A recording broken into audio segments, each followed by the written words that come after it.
Hola, bienvenidos y bienvenidas a un programa más de Aprendo en Casa. El día de hoy tendremos un programa muy especial en el cual aprenderemos mientras exploramos y nos divertimos. Les habla Daira Blanco Vindas, su maestra de cuarto año. Muy bien, ¿recuerdan la lección anterior? Yo la disfruté mucho y sé que ustedes también. Hoy necesitamos mucha disposición y concentración para trabajar. Así que necesito que busquen ahí en sus casas un lugar cómodo, tranquilo, lejos de distractores para que se puedan concentrar y juntos podamos construir conocimiento. Pueden llamar a algún familiar para que los acompañe. Esto es un aprendizaje en conjunto, entonces lo pueden hacer. Pero también es en este momento donde deben de ir a buscar los útiles escolares, lápices, cuaderno, borrador y todos aquellos insumos que les permitan a ustedes ir tomando anotaciones de algún tema o algún concepto que se trabaja el día de hoy y que usted lo necesita anotar por ahí para luego hacer las consultas necesarias. ¿Les parece? Les voy a dar unos segunditos para que traigan sus materiales.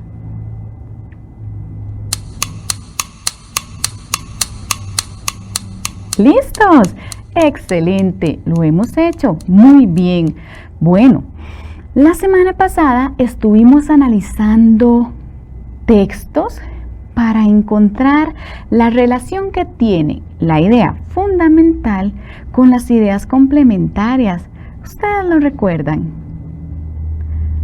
Muy bien, y dijimos que de esta manera lográbamos comprender a cabalidad el mensaje que traían los textos. Además, nos enfocamos en que son estrategias para resumir o estrategias que nosotros podemos implementar en la casa cuando tenemos que estudiar algún tema o cuando encontramos una temática que nos interesa y la queremos estudiar y comprender mejor para procesarla. ¿Recuerdan eso? Bueno, el día de hoy también vamos a trabajar con un texto. Claro, ¿pero por qué? Porque necesitamos comprenderlo muy bien. Resulta que los textos están llenos de muchas palabras y las palabras cumplen una función primordial dentro del mensaje que transmiten. Nuestro idioma, el español, es tan amplio y es tan rico que una sola palabra le puede cambiar el sentido completo al texto. ¿Se imaginan? Claro, y ya les ha ocurrido, ¿cierto? Es más, cuando no utilizamos comas o cuando no colocamos un punto, el mensaje se distorsiona completamente. Entonces hoy nos vamos a enfocar a analizar esas palabras que generan cambios a los textos que nosotros escribimos. Bueno, les voy a hacer una pregunta. ¿Ustedes recuerdan algo sobre estructuras oracionales? Uy, ¿qué será eso, verdad? Difícilmente recordamos con este nombre tan técnico. Vamos a ver. ¿Estructuras de las oraciones? No tanto. Pero para empezar, los voy a invitar a observar conmigo un hermoso video. 6. Características. Los perezosos de 3 dedos, ahí, o calípedes, como también se los conoce, son animales peludos de color verde grisáceo. Pesan poco más de 4 kilogramos. Como indica su nombre, poseen 3 dedos en cada pata y las superiores son más largas que las inferiores a fin de engancharse fuertemente a las ramas y agarrar cualquier objeto necesario. La alimentación de los perezosos de 3 dedos no es muy variada. Son folívoros, esto es, que comen hojas de los árboles. Para ello poseen un sistema digestivo muy eficaz que digiere plenamente las hojas. Como estas contienen tan pocas calorías, el perezoso debe economizar energías, de ahí su lentitud y su bajo metabolismo. Es un mamífero del cual se han identificado 4 especies. Son animales que se mueven muy lento, pero son capaces de protegerse a sí mismos. 5. ¿Cuánto duermen? El perezoso de 3 dedos es un animal lento, pero muy ágil para moverse entre las ramas de los árboles donde vive. Sus patas inferiores cortas le dificultan la locomoción terrestre. Eso sí, son excelentes nadadores y utilizan el sistema de los perros. Mucho tiempo se creyó, probablemente a causa de su ritmo lento, que los perezosos de 3 dedos dormían de 15 a 20 horas. Pero la verdad es que duermen 10 horas diarias aproximadamente. 4. Sus depredadores. Lo cierto es que el perezoso de 3 dedos tiene algunos depredadores importantes, entre los que se cuentan el jaguar, las águilas y las serpientes, solo que al vivir entre las ramas y en árboles muy altos, el acceso a ellos se dificulta. No deben bajar a tierra o serían muy vulnerables. Hemos conocido una maravillosa especie animal y lo más importante es que este animal se encuentra en Costa Rica. También nosotros tenemos el oso perezoso.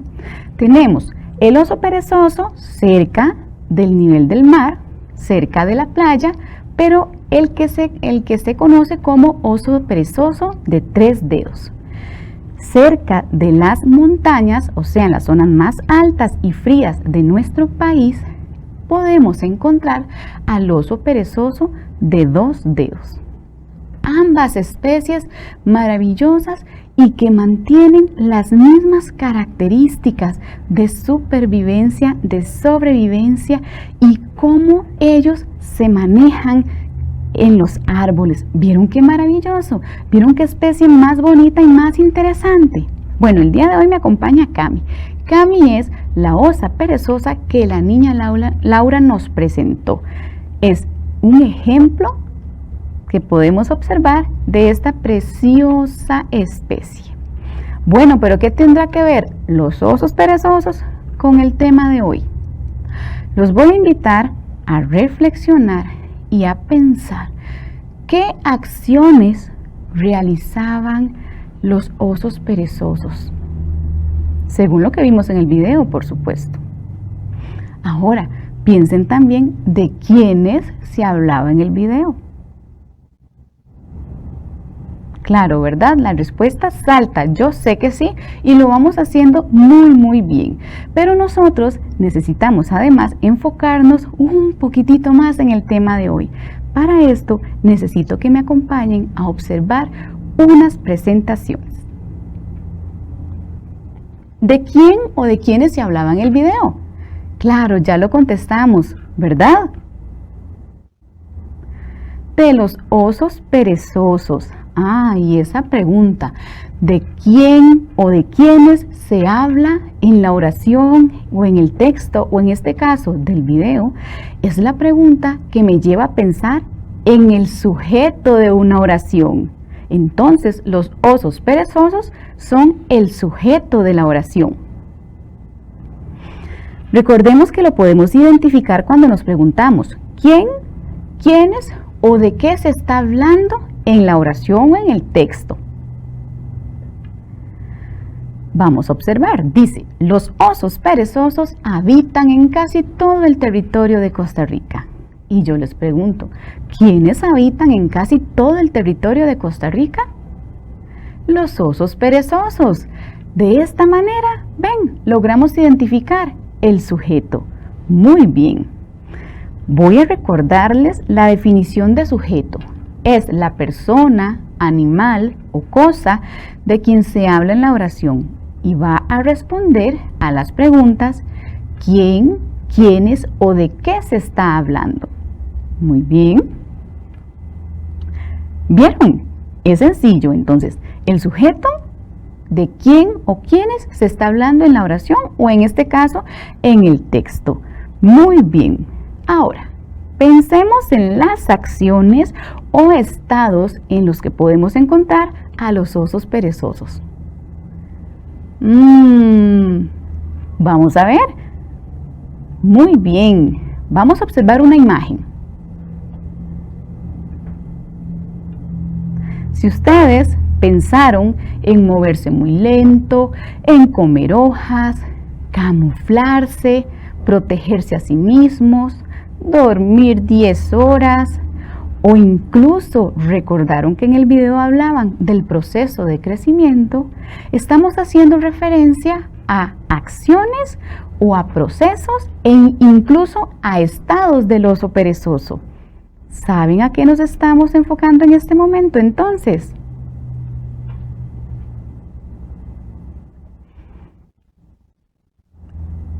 ¿A qué? Muy bien, a acciones. Excelente.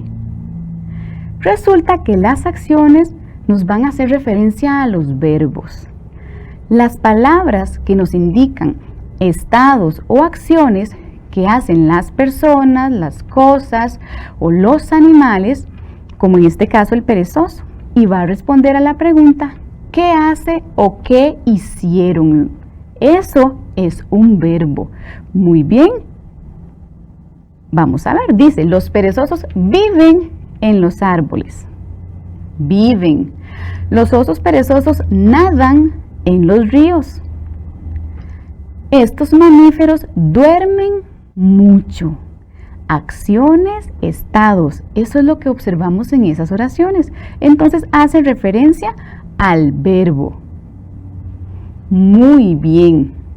Ahora necesitamos que observemos un video para retomar lo que hasta este momento se ha planteado. Conocer la oración, el sujeto y el predicado. Una oración es un conjunto de palabras ordenadas y con sentido completo.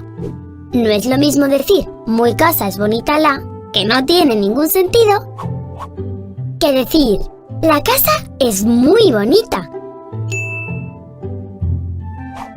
Todas las oraciones tienen por lo menos un verbo y al final de cada oración se escribe un punto, una interrogación o una exclamación. Lola tiene 8 años. Como podéis ver, esta oración tiene un verbo, tiene y acaba en un punto. ¿El caballo corre mucho? Esta oración también tiene un verbo, correr, y acaba en signo de interrogación. Y sí, los caballos corren mucho. Es fácil, ¿eh? Todas las oraciones se dividen en dos partes, en sujeto y en predicado. El sujeto indica quién o qué realiza la acción, o de quién o de qué se dice algo. Y el predicado es lo que se dice del sujeto o la acción que realiza. Lola tiene 8 años. Lola es el sujeto, ya que es de ella de quien decimos algo. Y tiene 8 años es el predicado, porque eso es lo que decimos de Lola, del sujeto. El caballo corre mucho.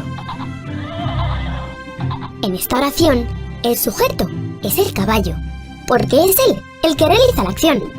Y corre mucho es el predicado, porque esa es la acción que realiza el sujeto. Es fácil, ¿eh? Para averiguar cuál es el sujeto de una oración, hay que preguntar qué, quién o quiénes realizan la acción que expresa el verbo. Vamos a averiguar quién es el sujeto en esta oración. El barco es muy grande. Preguntamos, ¿qué es muy grande? El barco. Pues el barco es el sujeto de la oración. Otro ejemplo, otra oración. El cocodrilo come mucho. ¿Quién come mucho?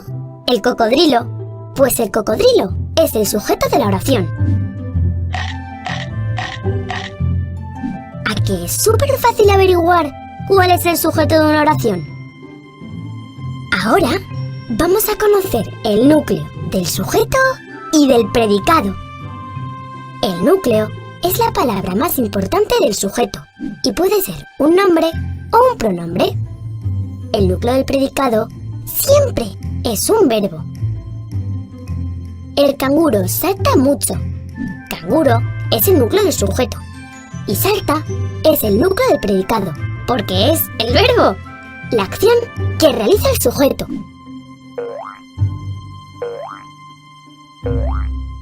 Bueno, ya hemos aprendido lo que es la oración, el sujeto y el predicado, y sus núcleos.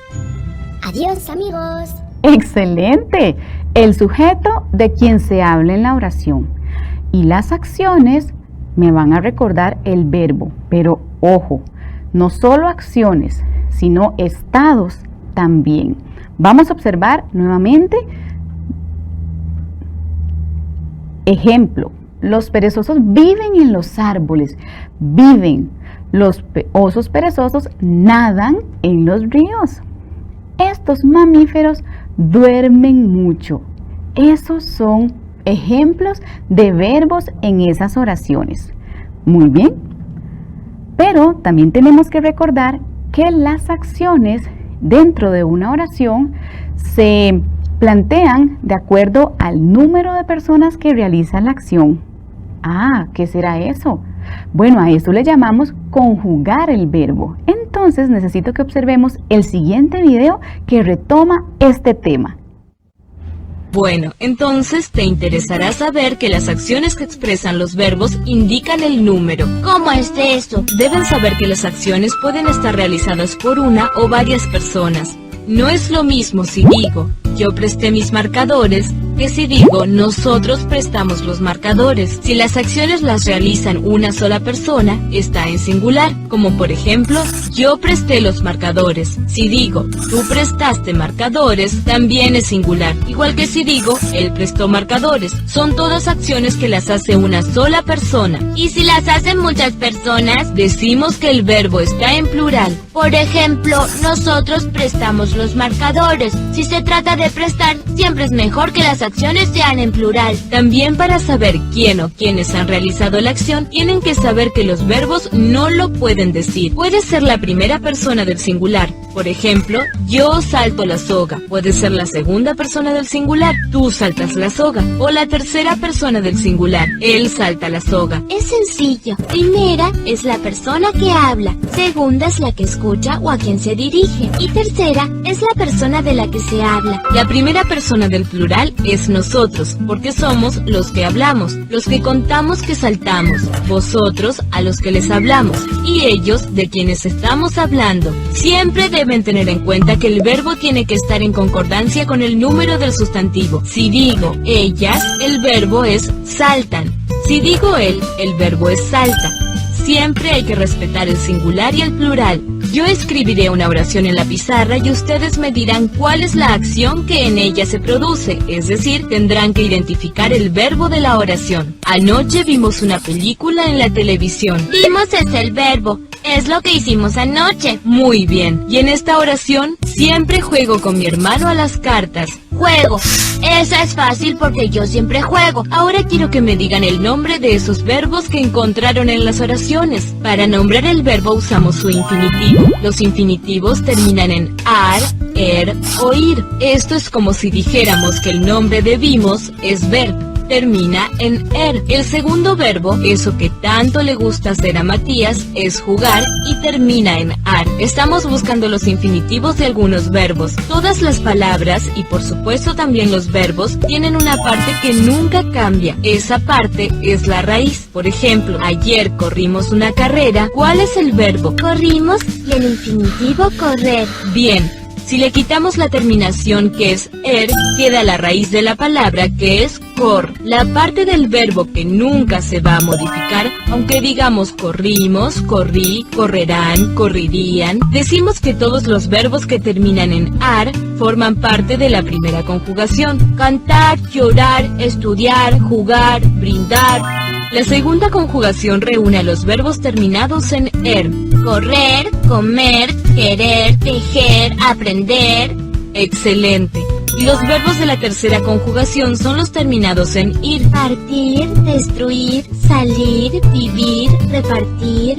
Sí, pero nosotros, primera persona del plural, Estamos con ganas de comer algo y de saltar la soga. Bueno, entonces yo, primera persona del singular, les voy a dar un ratito de recreo.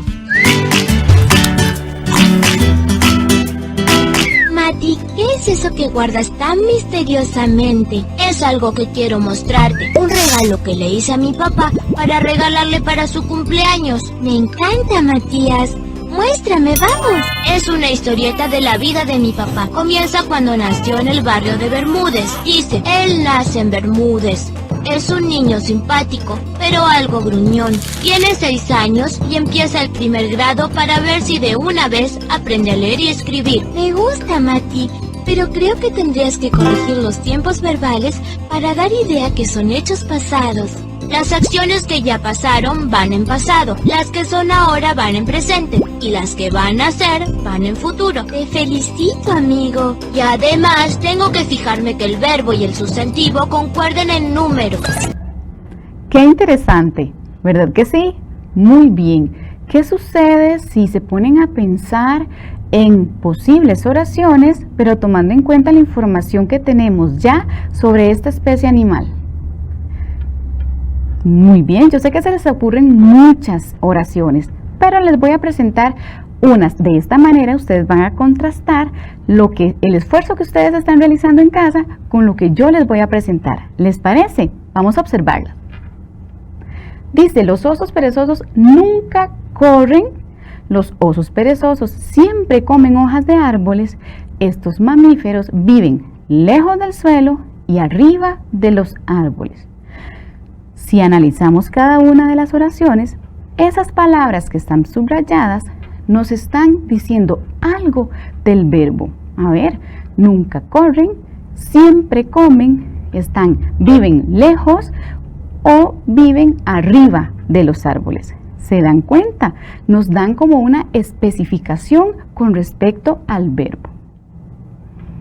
Dentro del agua son excelentes nadadores. Siempre usan sus garras afiladas para sostenerse de las ramas de los árboles. Excelente. Presten atención a las palabras que están ahí subrayadas. Dentro, siempre. Muy bien. Excelente. Lo hemos hecho muy bien. Ay, ¿qué me indican esas palabras que están subrayadas? Observemos. La deforestación es ahora la principal causa de que estén en peligro de extinción. De vez en cuando es posible observarlos cruzando alguna carretera. Bueno, la palabra ahora y la frase de vez en cuando me hace alusión a tiempo, me hace alusión a lugar. ¿Qué recuerdo de esas palabras? Bien, la palabra ahora es un ejemplo de un adverbio de tiempo. Me indica cuándo, por ejemplo. Muy bien. Dice, estos mamíferos viven lejos del suelo y arriba de los árboles. Las palabras lejos y arriba me están indicando ejemplos de adverbios de lugar. Muy bien. ¿Cuáles son algunos ejemplos de adverbios de lugar? Bueno, aquí, allá, encima, debajo, cerca, lejos, arriba, abajo, al final y otras más. Y de tiempo, hoy, ayer, mañana, después, luego, siempre, nunca, de vez en cuando. ¿Se dan cuenta? Nos indican tiempo o lugar. Esa es la función que tienen los adverbios. Excelente, muy bien. ¿Se dan cuenta? Nuestro idioma es sumamente enriquecido con todas estas palabras que nosotros podemos utilizar para crear textos, pero sobre todo para darle mayor sentido y además para explotar de alguna manera la idea que se está planteando en ese texto. ¿Se dan cuenta? No hace falta conocer el término adverbio para darnos cuenta que lo utilizamos en nuestros textos, que lo utilizamos en nuestras oraciones y que incluso cuando tomo un libro y leo un tema, Ahí yo encuentro adverbios que exaltan las acciones, que exaltan los verbos y además que me hacen son específicas en cuanto a tiempo y lugar. Hay otros adverbios, muchos más, pero nosotros nos estamos enfocando hoy en los de tiempo y lugar. Pueden ir a investigar sobre este tema. Yo sé que les va a parecer muy atractivo porque enriquece nuestras creaciones literarias. Y bueno, para retomar, yo necesito que analicemos y respondamos juntos una serie de preguntas con respecto al trabajo que hemos realizado. En primer lugar, ¿recuerdan qué es el sujeto? ¿A cuál pregunta responde el sujeto? Muy bien, ¿y la definición de verbo? ¿Son solo acciones? ¿Recuerdan qué es un verbo? Muy bien, se nos abre un espectro mucho más grande, porque antes solo pensábamos que los verbos eran acciones, jugar, por ejemplo, pero ya ahora nos dimos cuenta que también un estado, el perezoso está durmiendo, eso también es un verbo. Muy bien, ¿puedo incluir adverbios de lugar y tiempo en mis creaciones? Muy bien, de esta manera, niños y niñas, hemos llegado al final de esta clase. Nos vemos en la próxima lección. Hasta pronto.